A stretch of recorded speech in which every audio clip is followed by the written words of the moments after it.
نحمده ونصلي ونسلم على رسوله الكريم اما بعد فاعوذ بالله من الشیطان الرجیم بسم اللہ الرحمن الرحیم قال اللہ تبارک و تعالی جل شانہ فی القرآن المجید اقم الصلاۃ لذکری آمنت باللہ صدق اللہ العظیم۔ اللہ تبارک و تعالی جل جلالہ کائنات کا خالق و مالک معبود برحق وحدہ لا شریک ذات ہے، اسی کو سجدہ جائز ہے، کسی اور کے لیے سجدہ کرنا جائز نہیں ہے۔ اس بات پر مسلمان کا مومن کا ایمان اور یقین ہے۔ اللہ تبارک و تعالیٰ نے کائنات کو تخلیق فرمایا تو سب سے بہترین مخلوق انسان کو بنایا، اور انسان میں سے سب سے بہترین لوگ جو ہیں وہ مسلمان ہیں، جو اللہ پر، اللہ کے رسول پر، انبیاء پر، آسمانی کتب پر ایمان رکھنے والے ہیں۔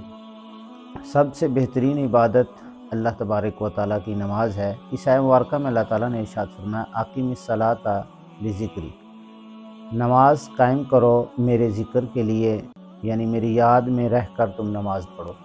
اللہ تبارک و تعالیٰ کی بہترین عبادت نماز ہے، تو نماز ایک ایسی چیز ہے کہ بندہ خشوع و خضوع کے ساتھ جب ادا کرتا ہے، اس کے اندر بندے کا کسی اور طرف دھیان نہیں جانا چاہیے۔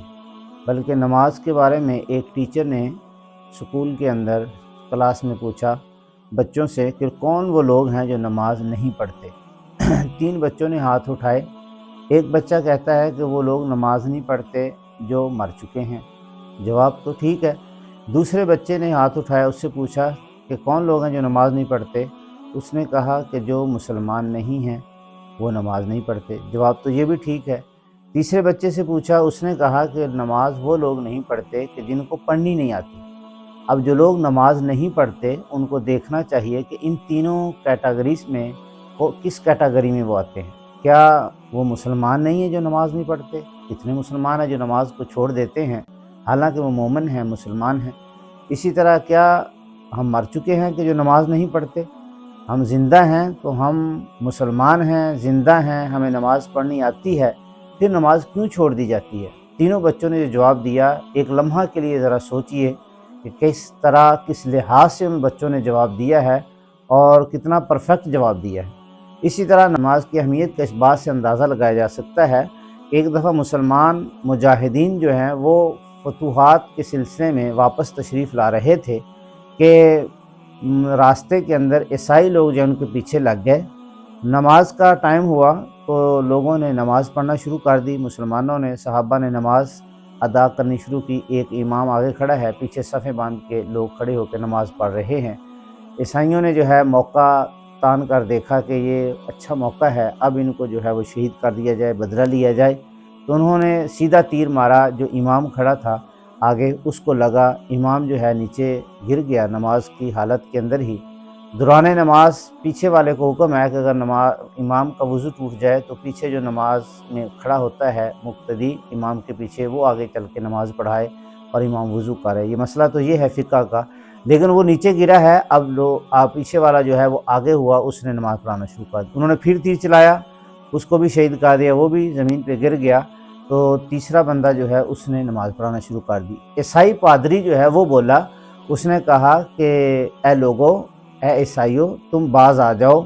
جو لوگ 2 لاشیں تڑپتے ہوئے اپنے بھائیوں کے دیکھ کر اور اپنے رب کی نماز کو چھوڑ نہیں سکے، تو ہم ان لوگوں کبھی بھی جنگ جیت نہیں سکتے، یا ان لوگوں کو ہم کبھی شکست نہیں دے سکتے، ان کو ہرا نہیں سکتے کہ جو لوگ نماز کے دوران اس انہماک کے ساتھ نماز پڑھتے ہیں کہ 2 لوگوں کی لاشیں تڑپ رہے ہیں لیکن تیسرا کی نماز پڑھا رہا ہے، انہوں نے نماز کو توڑا نہیں ہے۔ تو نماز کی اہمیت کا اور صحابہ کے اس عمل سے، مجاہدین کے عمل سے، اس بات سے اندازہ لگایا جا سکتا ہے کہ اللہ تبارک و تعالیٰ کی عبادت ہمیں کس طرح کرنی چاہیے۔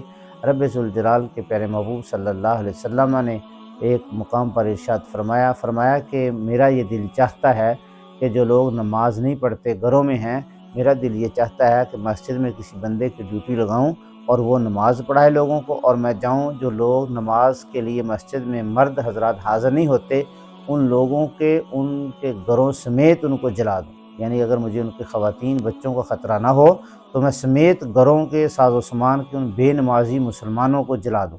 یعنی اتنے سخت الفاظ ہیں کہ جو کائنات کے لیے رحمت بن کر آئے، جو امام الانبیاء صلی اللہ علیہ وسلم ہیں، جنہوں نے ہماری شفاعت کرنی ہے، اگر دیکھا جائے ایک لمحے کے لیے، سوچا جائے کہ حضور صلی اللہ علیہ وسلم نے کس غضب کی حالت میں، غصے کی حالت میں، یا کس انداز کے اندر اس وقت آقا صلی اللہ علیہ وسلم کے چہرہ انور کا رنگ کیسا ہوگا جب آپ نے اپنی امتیوں کے بارے میں اور خصوصاً جو بے نمازی ہیں ان کے بارے میں جب یہ الفاظ بولے ہوں گے تو اس وقت کیا حالت ہوگی۔ تو اس بات سے اندازہ لگایا جا سکتا ہے کہ نماز ایک ایسی عبادت ہے کہ جس کو انسان کو کبھی بھی چھوڑنا نہیں چاہیے۔ اگر بالفرض کہیں رہ جائے تو اس کو ضرور قضا کرنا چاہیے۔ قبر کے اندر نماز کا ہی سب سے پہلے حساب ہوگا۔ اللہ تعالی ہمیں عمل کی توفیق عطا فرمائے۔ وما توفیقی الا باللہ۔